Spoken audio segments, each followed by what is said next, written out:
ኦ ማይ ጋድ ጋይስ፣ እነዚህ በፎቶ የምናያቸው 4 ህፃናት አንዲት እናት በአንድ ጊዜ ያለምንም ኦፕሬሽን በሰላም መውለዷን ተረጋግጧል።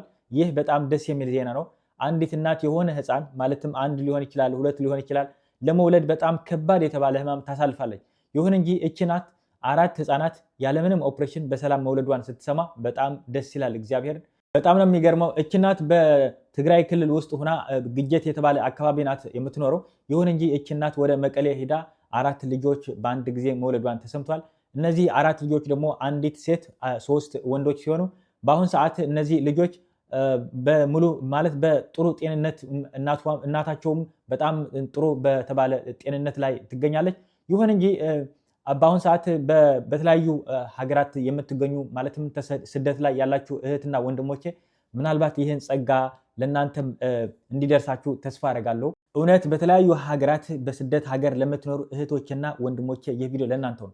መቼም ሁላችን እንደምናውቀው በስደት ላይ ሁሉ ሰው እድሜ በጣም ይሮጣል እና አብዛኛዎቹ ደግሞ ሴቶች እህቶቻችን ማለት ነው እድሜያቸውን በጣም ይሮጣል። ነገ ሀገር ይገባለሁ፣ ትዳር አደርጋለሁ፣ እወልዳለሁ እያሉ ነገ በቃ ገንዘብ ልክ እንደያዝኩኝ ሀገር ይገባለሁ ምናምን እያሉ እድሜያቸው በጣም ይሮጣል እና ወንዶቹም ችግር የለውም ማለት እስከ መጨረሻ መውለድ እንችላለን። እህቶቻችን ግን መውለድ ማለት ከ45 እስከ 45 ምናምን ያለ እድሜ መውለድ አይችልም። ከዛ በኋላ አይወልድም እና እስከዛ ያለ እድሜያቸው በጣም ይሮጣል። ስለዚህ እስከ 45 ያለ እድሜ ደግሞ በስደት ላይ እናሳልፈዋልና እነዚህ እህቶቻችን ይህ ቪዲዮ በጣም የተለየ ነው ለእናንተና በቃ ልመርቃችሁ ብዬ ነው። እቺ እናት 4 ልጆች ያለምንም ኦፕሬሽን በቃ በሰላም እንደወለደች እናንተም ስደታችሁ ጨርሳችሁ ሀገራችሁ ልክ እንደገባችሁ ይህንን እድል እመቤታችን ቅድስት ድንግል ማርያም እናታችን ማለት ነው በቃ ጸጋዋን ታሳርፍላችሁ፣ እጇን ታሳርፍላችሁ። በቃ የእናንተን ጸሎት ሰምታ የምትፈልጉትን ማለት ማንታ የምትፈልጉ ከሆነ በቃ ትስጣችሁ።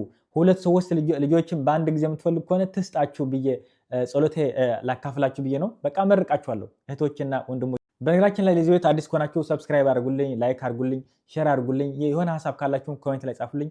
ወዳችኋለሁ።